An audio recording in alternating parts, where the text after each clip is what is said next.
So I feel like you've made an excellent case for the ingestion of sufficient amounts of quality protein each day, especially starting with that first meal of the day. And just to underscore the suggestion that I heard, it was aim for 1 gram of quality protein per pound of target body weight. So if somebody weighs 200 pounds and they'd like to weigh 180 pounds, try and get 180 grams of quality protein per day, divided up into meals that include somewhere between 30 to 50 grams of protein per meal. Yes, and that first and last meal are the most important. There's a lot of information going around that an even distribution has to happen. And partially this is my mentor's fault. He'll laugh. This 30 grams of protein 3 times a day. I'm sure you've heard about it. Yeah, or that you can't assimilate more than 30 grams of protein per meal. Let's drill into that. You assimilate all the protein that you ingest. Even if it's correct. 100 grams? Correct. Even if it is 100 grams. Skeletal muscle protein synthesis will max out probably at 55 grams. Again, maybe it's 50, maybe it's 55. The rest is oxidized. You can only incorporate so many proteins, so much protein, and the rest is then used as fuel or oxidized. What if I do hard resistance training in the hours before a meal, and then that meal includes 100 grams of quality proteins, let's say whey protein? Do I put all of that 100 grams into muscle protein synthesis? I would say I don't know if you put all 100 grams, but I would guess that it would cap out at a certain number. And really the totality of evidence would suggest it's probably around 55 grams. So regardless of whether or not somebody does resistance training, you can ingest about 50 grams of protein, again, 4 calories per gram, typically, into muscle protein synthesis. The rest is oxidized. Yes. Maybe just touch on that process of oxidation, what that looks like. Yeah, it's basically just utilizing those proteins. It's utilizing them for energy. It's not storing them. Whether it goes back for gluconeogenesis or wherever it goes, it is then oxidized. Okay, and if that meal with, let's say, 50 grams of quality protein is combined with 50 grams of carbohydrate, fruit, some oatmeal, pasta, rice, etc., does that change the utilization of the protein at all? I know I asked this question earlier, but one could imagine that the body wants to use different fuel sources differently. Is there any selective use of one macronutrient versus the other? What a good question. That's an excellent question. The body, that amount, it will be seen as a mixed meal, but the body will always choose to get rid of glucose first. Glucose dominates metabolism because, again, it can be toxic to the body, so it must be utilized. Now, what is also very interesting is that now you're talking about the speed of absorption. One of the things that we should mention is typically you need a substantial rise in leucine, and that will be, again, that will probably take and last around 2 to 2.5 hours. So when you have a mixed meal, that slows down absorption, digestion. This is where the quality of the protein comes in that becomes very important because you have to reach a threshold in the blood to stimulate tissue. And there was a very interesting study. It's the first study of its kind, and this came out of Luc Van Loon's lab. And basically, they looked at a vegan diet with, I think it had 40 grams of protein, and then it had a omnivorous diet, so it had both sources of protein. And what they found was that the individuals that had the 40-gram meal that was a mixed meal with animal-based proteins actually stimulated muscle protein synthesis, whereas the mixed meal of just the vegetables did not. Interesting. Even though it was plant-based proteins, high, enough protein in that meal, and that likely might be because of the rate of absorption, because of the fiber content, and it becomes important to recognize that a higher protein meal seemed, especially with the quality of the protein, that if you're picking the range between 30 and 50, depending on the mixed meal amount, I would certainly go towards that higher end. What is the case for fiber, either supplementing fiber or, in my case, I get fiber from fruits and vegetables mainly? Fiber is extremely valuable. It's extremely valuable for the gut microbiome. It's extremely valuable for satiation. Fiber, if I were to design a diet, the first thing that I would pick would be dietary protein. Then I would think about how I'm going to parse out the rest of the carbohydrates because you earn carbohydrates through exercise. I usually choose berries, high fiber sources of berries, and then whatever So fat is blueberries, left over. strawberries, Yes, blackberries. all Yeah. of them. Yes, I'm a big fan of berries. all of I'm them. like a grizzly bear when it comes to berries. I'm a drive-by blueberry eater. When they're there, I can't help but swipe them off the bowl or the plate. But there was something else that you mentioned that I wanted to highlight, and this was if I did resistance training, then could I eat 100 grams of protein and then 100 grams of carbohydrates? The amazing part about exercise is, what we really care about is glucose disposal and insulin sensitivity. This idea of insulin resistance is killing our world. Young people too. Yes. Yes, we've seen double to triple the rates of childhood obesity. That's wild. I don't think people younger than 25 recognize it. Like when I was growing up in school, there was junk food. Lord knows there was junk food. There was also good food, and different kids from different homes ate different amounts of junk food. But it was the rare individual in school who was overweight, who was obese. Right. And you had some kids that seemed to be just kind of like born lean and with more muscle. You had kids that were thinner with less muscle, less lean. But it was very rare that there was an obese kid. You just didn't see it much. And I don't recall there being a lot of restrictive eating or even discussion about nutrition. Right. And people were eating cereals. People were eating candy bars. They were also eating eggs and sandwiches and chicken dinners and all sorts of stuff. So what's happened? Yeah. Like really what's happened? Because something is fundamentally different. We had PE class that was required. We had to run. We had to play volleyball. We had to do those things. But it's not like we were all athletes. And we'd walk to class. I skateboarded. I played some soccer, but I wasn't an athlete per se. So like what in the world is going on? Yeah. I will say that also 2/3 of Americans are either overweight or obese. Yeah, it's wild. I mean, again, one has to have been born in the 70s as I was, or early 80s to really appreciate this tremendous shift in kind of like what you see. And sure, people are on phones more sedentary. It's got to be a combination of things, but It's cultural. Yeah. We have a diseasome of inactivity and sedentary behavior that is frankly killing our population. Almost 50% of people have hypertension.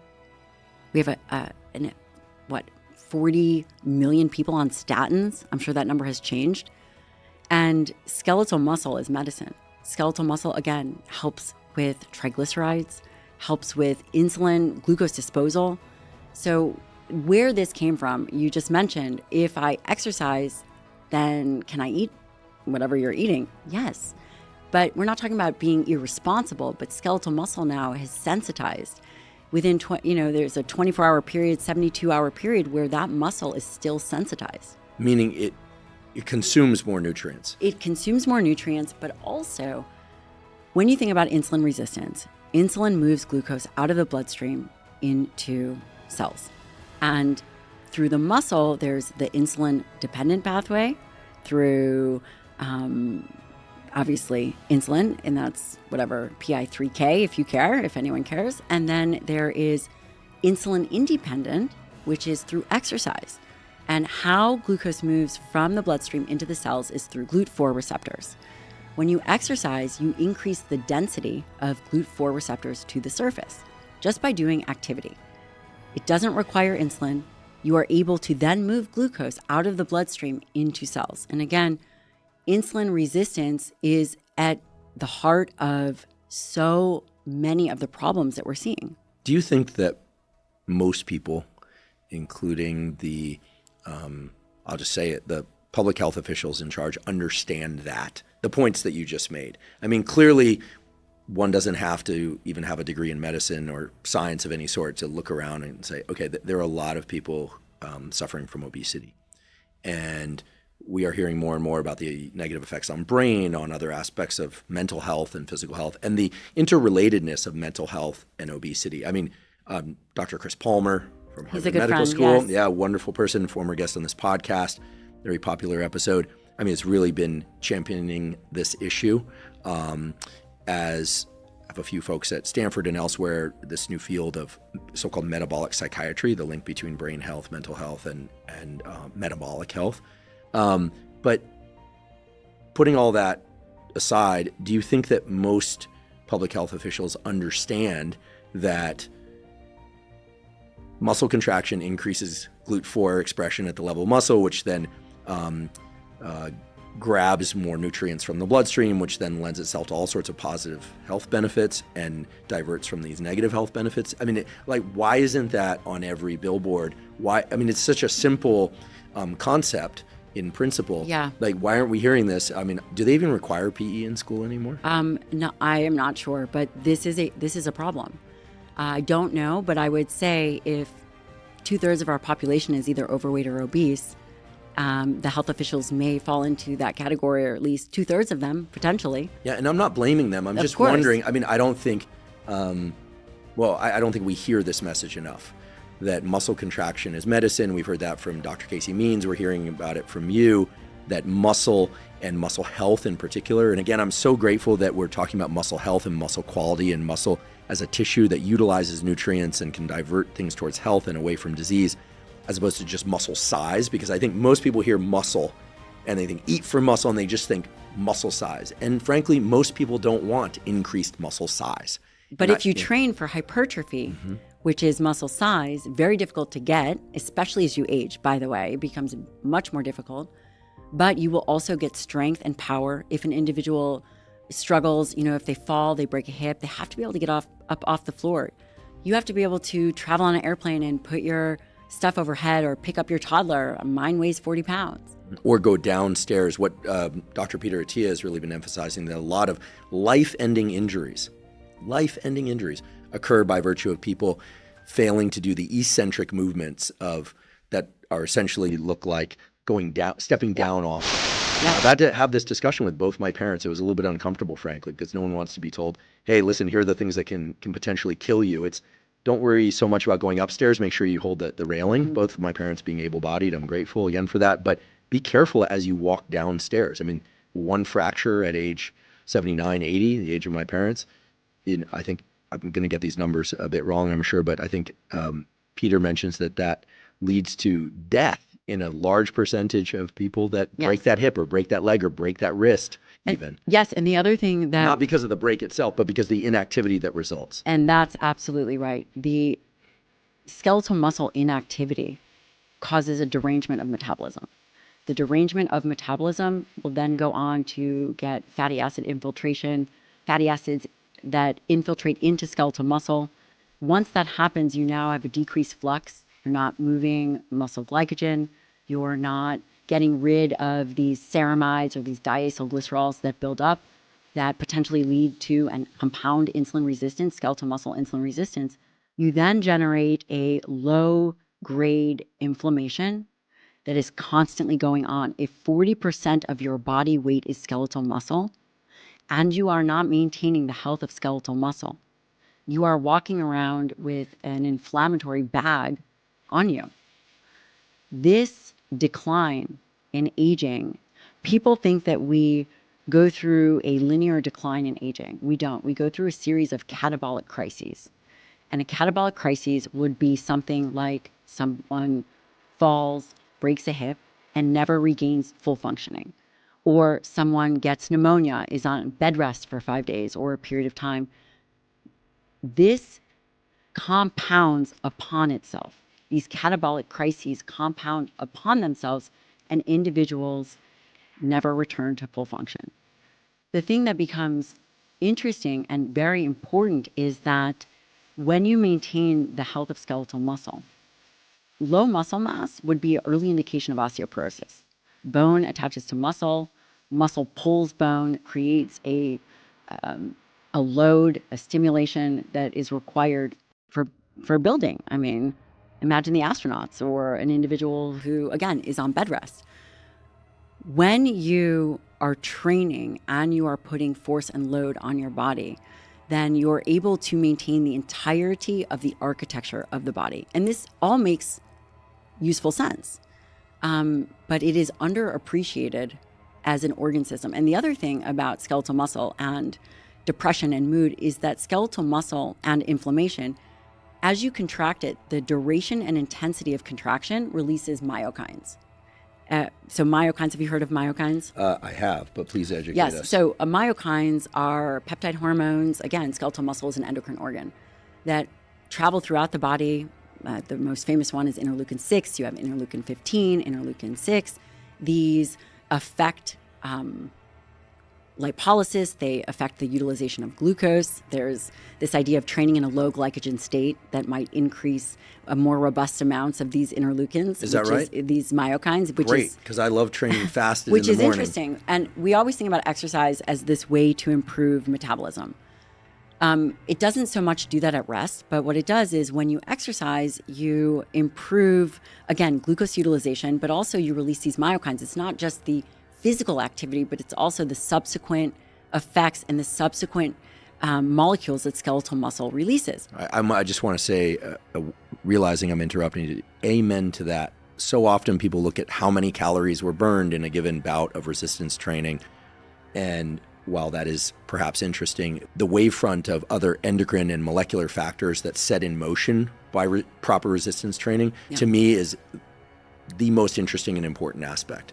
Meaning in the hours afterwards, sure, you're going to continue to burn calories at an elevated rate, but it's all the effects of the hormones and, as you're pointing out, the interleukins that last hours and hours and even days that, at least to my mind or my read of the literature, are the most interesting, most beneficial. It's fascinating. And actually, the science is relatively new. It came out of Pedersen's lab, Bente Pedersen in Copenhagen. Extraordinary work. She is in part an immunologist and exercise physiologist.